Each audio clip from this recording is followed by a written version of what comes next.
Hello दोस्तों, स्वागत है आप सबका हमारे YouTube चैनल ईडू इंटरटेनमेंट पर।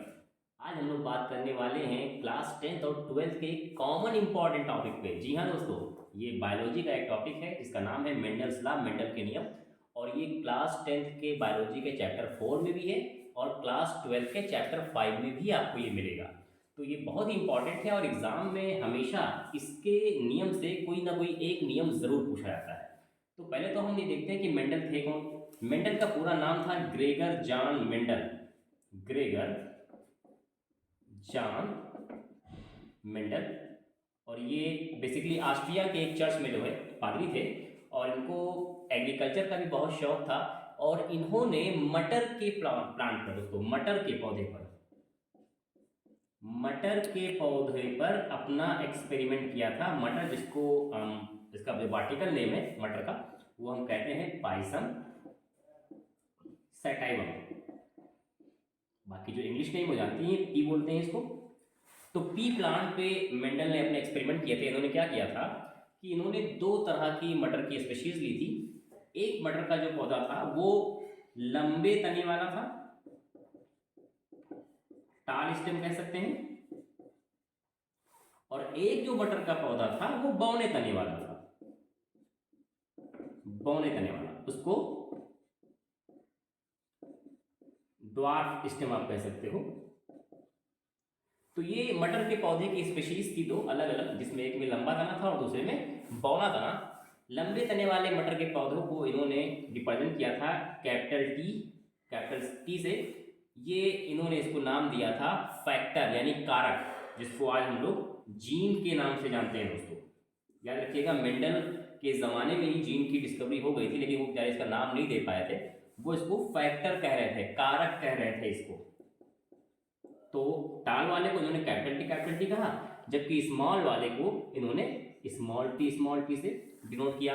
अब इन्होंने क्या किया कि मटर के इन दोनों पौधों को इन्होंने आपस में क्रॉस करवा दिया। क्रॉस मीन्स संकरण करवा दिया, यानी इसका पॉलन ग्रेन ले जाकर के उन्होंने इस प्लांट के स्टिग्मा पर डाल दिया।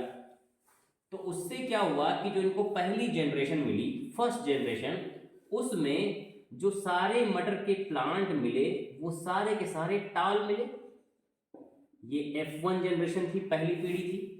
तो यहां पर थोड़ी सी हैरानी वाली बात होनी चाहिए थी कि जब इन्होंने संकरण कराया, क्रॉस कराया जिस टाइम पे इन्होंने, तो उस टाइम पे एक जो जीन, एक जो फैक्टर था वो टाल का था और एक फैक्टर स्मॉल का था यानी ड्वार्फ का था। तो जो यहाँ पर प्लांट बने थे उनमें कुछ तो यहाँ पर ड्वार्फ वाले होने चाहिए थे, मगर ऐसा हुआ नहीं। सारे के सारे प्लांट कैसे निकले, यहाँ पर लंबे प्लांट निकले। जबकि जो इसका अगर आप जीनोटिपिक कैरेक्टर देखोगे, ये जीनोटिपिक कैरेक्टर है, जीन रूप जिसको हम लोग बोलते हैं हिंदी में, जीन रूप, जीनोटाइप। ये दोस्तों ये होता है कि जो कैरेक्टर हम देख रहे हैं, जो भी लक्षण हम देख रहे हैं, हमारा रंग, रूप, आकार, आकृति, ये जो भी लक्षण हम देखते हैं, इसके पीछे जीन का जोड़ा किस तरह का है, जीन किस तरह के हैं, उसको हम लोग जीनोटाइप या जीन रूप कहते हैं। और इस जीन की वजह से जो कैरेक्टर हमको दिख रहा है उसको फिनोटाइप या दृश्य रूप कहते हैं। जैसे टाल होना, ये क्या था, दृश्य रूप, फिनोटाइप। और इसके पीछे जो जीन था वो कैपिटल टी स्मॉल टी था, इसको हम कहेंगे जीन रूप। तो यहां से मेंडल ने अपना फर्स्ट लॉ दिया। उन्होंने क्या बताया कि चूंकि जो ये लंबा तना था, ये लंबे तने का फैक्टर है, ये डोमिनेंट है। डोमिनेंट का मतलब क्या है, स्ट्रांग है, मजबूत है। और जब ये ड्वार्फ स्टेम के जीन के साथ आया तो इसने केवल अपने ही कैरेक्टर को रिफ्लेक्ट किया, यानी लंबे तने वाले जीन ने बौने तने वाले जीन के साथ मिलकर केवल अपने ही कैरेक्टर को रिफ्लेक्ट किया। तो यहां से इनका पहला लॉ बनता है, वो है प्रभाविता का नियम। इंग्लिश में कहते हैं लॉ ऑफ डोमिनेंस। क्या मतलब है इसका कि अगर किसी कैरेक्टर के लिए डोमिनेंट फैक्टर और रिसेसिव फैक्टर, रिसेसिव मतलब जिसका यहां पर कैरेक्टर रिफ्लेक्ट नहीं हुआ, डॉट वाला रिसेसिव हो गया और ये कैसा हो गया, डोमिनेंट हो गया। तो अगर डोमिनेंट और रिसेसिव फैक्टर दोनों एक साथ मिल जाएं तो केवल डोमिनेंट फैक्टर का ही कैरेक्टर रिफ्लेक्ट हो। ये इनके फर्स्ट लॉ से प्रूफ हुआ, इसको बोला गया लॉ ऑफ डोमिनेंस। फिर इन्होंने क्या किया मेंडल ने, मैं इसको थोड़ा सा इरेज कर देता हूं।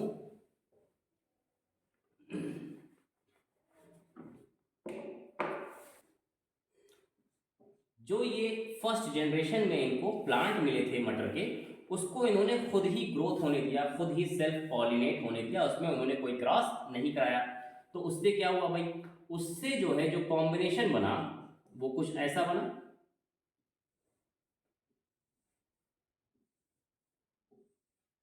यानी एक बना कैपिटल टी का, एक कॉम्बिनेशन बना कैपिटल टी स्मॉल टी, एक बना कैपिटल टी स्मॉल टी, और एक बना स्मॉल टी स्मॉल टी।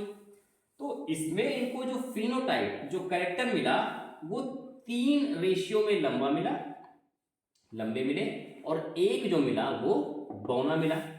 यानी इनको रेशियो कुछ कैसा मिला, जीन टाइप का अगर आप रेशियो देखें, आप यहाँ पे जो जेनेटिक मेकअप था वो कैसा था, 1 जो था वो बिल्कुल प्योर डोमिनेंट वाला था, कैपिटल टी, यानी ये 1 हो गया। 2 जो थे वो हेट्रोजाइगस थे, यानी अलग अलग जीन वाले थे, कैपिटल टी स्मॉल टी 2 थे, और एक जो था रिसेसिव वाला प्योर था 1। तो ये जीन रेशियो मिला 1:1, ये जीन रेशियो मिला। और फिनोटाइप कैरेक्टर को कैसा मिला, 3 लंबे थे और एक कैसा था, ड्वार्फ। तो फिनोटिपिक जो रेशियो मिला इनको, फिनोटिपिक रेशियो वो मिला 3:1। यहां से इन्होंने अपना सेकेंड ला दिया। सेकेंड ला था इनका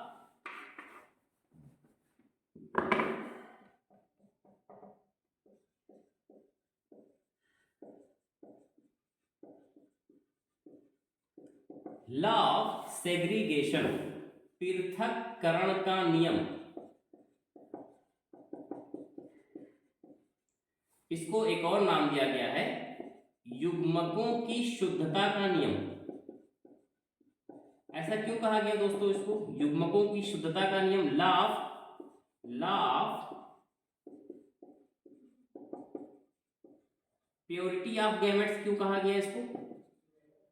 इस नियम के मुताबिक ये था कि जब गैमेट्स बनते हैं, यानी जो सेल होती है वो अपना मियोसिस करती है, उससे गैमेट्स बनते हैं, तो उन गैमेट्स में जो ये जीन का पेयर है, जिसको हम लोग एलील भी कहते हैं, जो जीन का पेयर है इसे क्या कहते हैं, एलील भी इसे कहा जाता है, एलील। अगर दोनों पेयर एक जैसे हैं तो उसको बोलेंगे होमोजाइगस, और अगर अलग अलग जीन है यहाँ पे तो उसको बोलेंगे हेट्रोजाइगस। तो इसको युग्मकों की शुद्धता का नियम या लॉ ऑफ सेग्रीगेशन इसलिए कहा गया क्योंकि जब गैमेट्स बनते हैं, युग्मक बनते हैं, तो ये पेयर से भी केवल एक ही जीन नेक्स्ट गैमेट में यानी अगले में जाता है। ठीक है, तो अलग हो जाते हैं ये जो जोड़े हैं, ये क्या हो जाते हैं दोस्तों, अलग हो जाते हैं, सेपरेट हो जाते हैं, और उनमें से केवल एक ही आगे जाता है। इसीलिए कहा गया लॉ ऑफ सेग्रीगेशन। और law of purity of gametes इसलिए कहा गया कि स्मॉल टी भले ही कैपिटल टी के साथ चाहे जितने समय तक था, बहुत ही लॉन्ग टर्म इसके साथ था, मगर जब स्मॉल टी के साथ मिला तो उसने अपना ही कैरेक्टर रिफ्लेक्ट किया, कैसा, ड्वार्फ। ऐसा नहीं हुआ कि भाई वो पहले 3 फीट का था तो कैपिटल टी के साथ रहते हुए 4 फीट का हो गया, ऐसा नहीं था। जितना वो था अपने पेरेंट कैरेक्टर के हिसाब से वैसा ही निकला, इसके साथ रहने का उस पर कोई इफेक्ट नहीं पड़ा। इसीलिए इसको कहा गया है law of purity of gametes. जबकि तीसरा जो लॉ है इसका है दोस्तों लॉ ऑफ इंडिपेंडेंट असॉर्टमेंट। इसमें मेंडल ने दोस्तों 2 कैरेक्टर को लेकर के क्रॉस कराया था। 2 कैरेक्टर इन्होंने कौन कौन से लिया था, इन्होंने लिया था सीड, जो मटर का सीड होता है उसका कलर, और सीड का शेप। इसको हिंदी में स्वतंत्र अपव्यूहन का नियम भी कहते हैं, स्वतंत्र अपव्यूहन का नियम भी इसको कहा जाता है। तो इन्होंने मटर के सीड का 2 कैरेक्टर लिया था। एक जो कलर था सीड का वो येलो कलर का था, येलो पीले रंग का था, और दूसरा कैसा था, ग्रीन यानी हरे रंग का। जबकि येलो वाले का जो शेप था वो राउंड था, गोल था, और ग्रीन वाले का रिंकल्ड यानी थोड़ा सा पिचका हुआ, थोड़ा सा झुर्रीदार था। तो इसको हम हरा झुर्रीदार कह सकते हैं, इसको हम पीला और गोल्ड कह सकते हैं। डिनोट किस सिंबल से किया उन्होंने, capital R capital R, capital Y, और इधर था small R small R, small Y small Y. तो जब इन दोनों को इन्होंने क्रॉस कराया तो फर्स्ट जनरेशन में बिल्कुल पहले एक्सपेरिमेंट के हिसाब से इनको रिजल्ट मिला। यानी येलो को इन्होंने डोमिनेंट माना था, राउंड को इन्होंने डोमिनेंट माना हुआ था, प्रभावी माना हुआ था। तो यहां पर भी फर्स्ट जनरेशन में सारे के सारे जो मटर के बीज थे वो कैसे थे, येलो और राउंड ही हुए, गोल और पीले हुए थे, सारे के सारे येलो और राउंड। तो फर्स्ट जनरेशन में दोस्तों इनको जो है, जैसा भाई लॉ ऑफ डोमिनेंस के हिसाब से मिला था कि पहले जनरेशन में जो मजबूत फैक्टर होगा, जो डोमिनेंट जीन होंगे, वही अपने कैरेक्टर रिफ्लेक्ट करेंगे।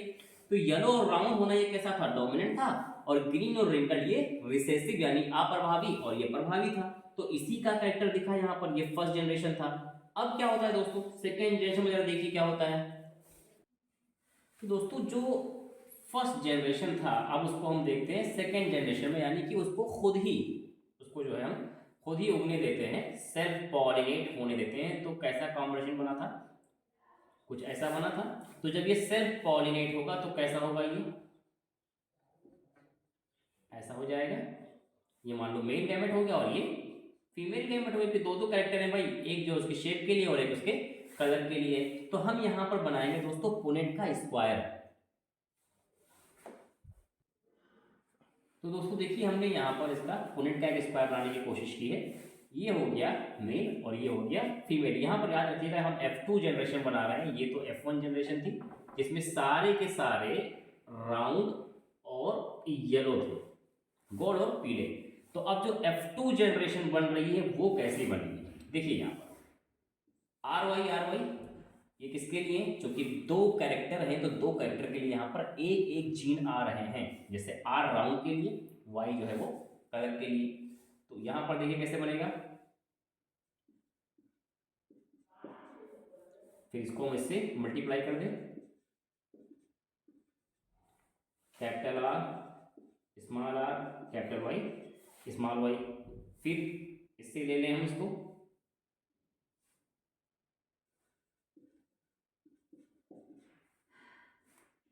Small r capital Y small y, capital R small r capital Y small y, small r capital Y small y। Third one बनेगा capital R capital Y capital Y capital R small r capital Y। Third one capital R small y small y। फिर capital R small y small y। Last रो में कैसा बनेगा, capital R small r capital Y small y, small r capital Y small y, capital R small y small y, small r small y small y। तो total आपको दोस्तों यहाँ पे 16 combination बनेंगे। और इन कॉम्बिनेशन का अगर हम दृश्य रूप देखें, पहले फिनोटिपिक जो आपसे एग्जाम में पूछा जाता है कि मेंडल के थर्ड लॉ में स्वतंत्र अपव्यूहन का नियम जो है, लॉ ऑफ इंडिपेंडेंट असॉर्टमेंट,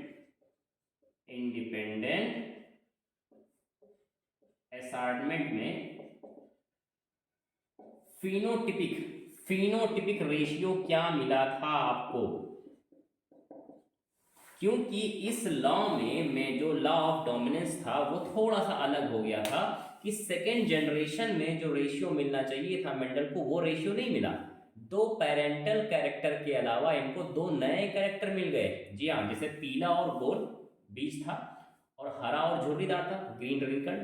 लेकिन दो नए कैरेक्टर इनको क्या मिल गया, इनको नया कैरेक्टर मिल गया पीला और झुर्रीदार, येलो और रिंकल्ड, और एक इनको मिल गया ग्रीन और राउंड, हरा और गोल मिल गया।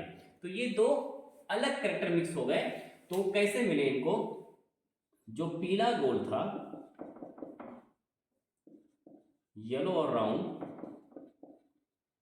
इसका रेशियो था 9, जबकि गोल हरा, राउंड और ग्रीन, इसका रेशियो था 3। झुर्रीदार और पीला यानी रिंकल्ड और येलो, ये नया कैरेक्टर है दोस्तों, ये और ये नया कैरेक्टर है जो कि पेरेंट में नहीं था। रिंकल्ड येलो ये भी मिला 3, और रिसेसिव जो कैरेक्टर था पेरेंट का, हरा और झुर्रीदार, ग्रीन और रिंकल्ड, इसका रेशियो था 1। टोटल हो गए 16, 9 3 12 3 15 और 1 16, 9 रेशियो 3 रेशियो 1। ये तो मिला दृश्य रूप। और अगर आप जीन रूप देखें, जीनोटाइप, तो उसको आप यहां पर काउंट कर लीजिए, कैसा मिलेगा ये? 1 ratio 2 ratio 2 ratio 4 ratio 1 ratio 2 1 ratio 2 1 ratio 2 1। Count कर लिए कितने हो गए? 2 1 3 2 5 4 9 1 10 2 12 1 13 2 15 और 1 16। 1 रेशियो 2 रेशियो 2 रेशियो 4 1 2 1 2 1। ये क्या मिला इसका? जीनोटाइप। तो ये एग्जाम में कम पूछा जाता है, आपके लिए इंपॉर्टेंट है आपका ये वाला फिनोटिपिक रेशियो, जिसमें आपको 9 जो मिले थे पीले और गोल, जो पेरेंटल कैरेक्टर था डोमिनेंट वाला। एक मिला ग्रीन और रिंकल हरा झुर्रीदार, ये भी पेरेंटल कैरेक्टर था लेकिन ये रिसेसिव वाला था, जबकि ये दोनों कैरेक्टर नए मिले थे।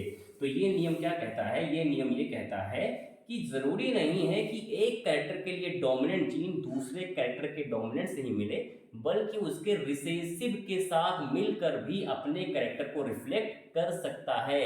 यानी यहां पर दोनों कैरेक्टर फ्री हैं, कोई भी कैरेक्टर किसी दूसरे कैरेक्टर के साथ मिलकर के अपने कैरेक्टर को रिफ्लेक्ट कर सकता है। यही वजह है कि यहाँ पर दो पेरेंटल के साथ दो नए कैरेक्टर मिल गए। दोस्तों आई होप कि आपको ये हमारी वीडियो समझ में आई हो, और हम आपके फीडबैक का इंतजार करते हैं, वेलकम करते हैं आपके सजेशंस का। ये एक ऐसा टॉपिक है जो 10th और 12th दोनों के बायोलॉजी का कॉमन टॉपिक है। तो ऐसी ही वीडियोस देखने के लिए हमारे चैनल को सब्सक्राइब करें, इसको अपने साथियों तक शेयर करें। Thank you very much.